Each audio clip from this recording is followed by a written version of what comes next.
Selanjutnya kita akan masuk pada sesi tanya jawab. Kepada teman-teman penyangga, waktu dan kesempatan saya beri.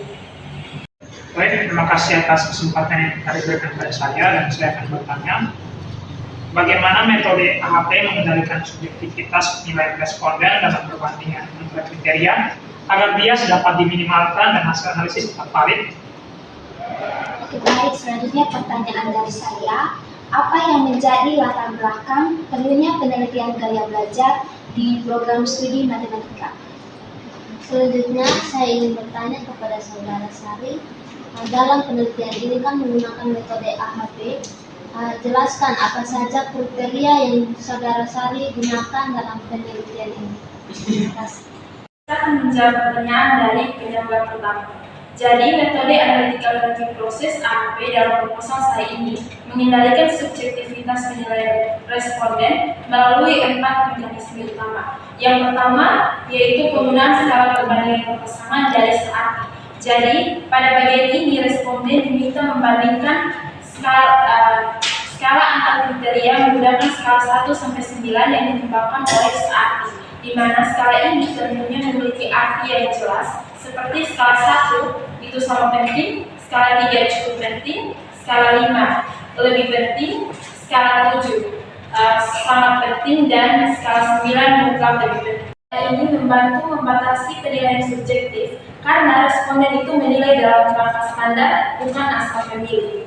Kemudian yang kedua yaitu penyusunan matriks perbandingan dan proses normalisasi. Jadi, data dari kuesioner itu diubah menjadi matriks perbandingan berpasangan, lalu dinormalisasi untuk menghitung prioritas relatif atau bobot dari tiap kriteria, di mana pada langkah ini membuat data itu menjadi lebih objektif dan juga terukur secara sistematis. Kemudian yang ketiga yaitu melakukan pengujian konsistensi. Di sini ada konsistensi indeks dan juga konsistensi rasio. Bagian ini ada beberapa langkah yang harus dilakukan. Yang pertama itu adalah menghitung nilai lambda max dari matriks. Kemudian kita menghitung konsistensi indeks menggunakan rumus CI sama dengan lambda max dikulang N per N kurang 1.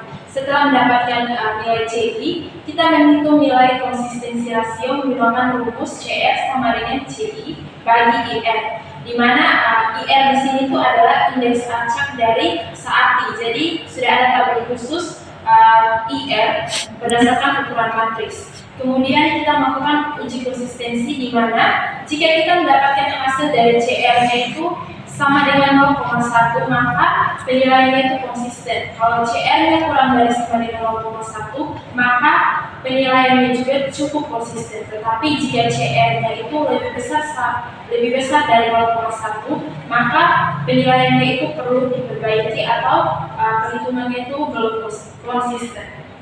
Kemudian yang keempat yaitu melakukan sintesis prioritas secara sistematis. Jadi setelah bobot prioritas setiap kriteria itu dihitung, selanjutnya dilakukan analisis akhir dengan mengalihkan bobot kriteria dan juga bobot alternatif, di mana hasil ini itu akan menghasilkan nilai akhir tiap alternatif atau gaya belajar secara objektif.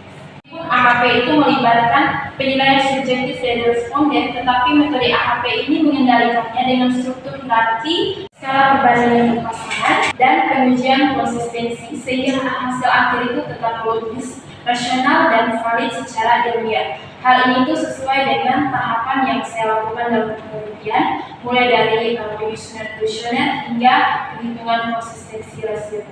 Selanjutnya saya akan menjawab pertanyaan dari penyangga kedua.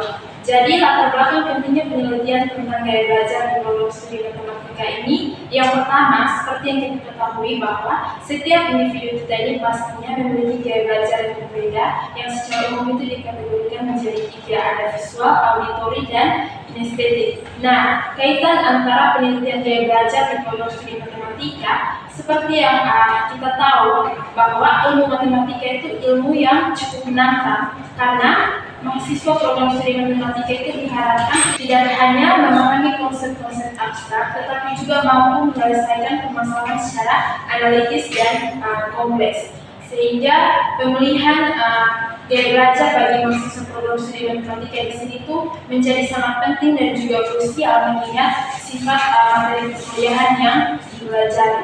Kemudian yang kedua, karena saya melihat bahwa penelitian tentang gaya belajar dan program studi matematika ini juga masih sangat minim, sehingga saya tertarik untuk melakukan penelitian ini. Yang ketiga adalah hasil dari penelitian saya ini juga dapat membantu dosen untuk menyesuaikan strategi pembelajaran di program studi. Baik, selanjutnya saya akan menjawab pertanyaan dari penyelenggara ketiga. Jadi kriteria yang saya gunakan dalam penelitian saya ini ada 4. Yang pertama ada efektivitas pemahaman, yaitu sejauh mana mahasiswa itu dapat memahami materi perkuliahan dengan menggunakan gaya belajar mereka. Kemudian yang kedua ada efisiensi waktu, yaitu seberapa cepat mahasiswa itu dapat memahami materi perkuliahan dengan gaya belajar yang digunakan. Kemudian yang ketiga ada tingkat kenyamanan, yaitu seberapa nyaman mahasiswa itu dapat menggunakan gaya belajar tertentu dalam perkuliahan. Yang keempat ada kebutuhan sumber daya, yaitu ketersediaan dan kemudahan akses terhadap kebutuhan sumber daya yang dibutuhkan dalam mendukung gaya belajar tertentu dalam perkuliahan. Saya terima kasih kepada teman-teman yang sudah bergabung.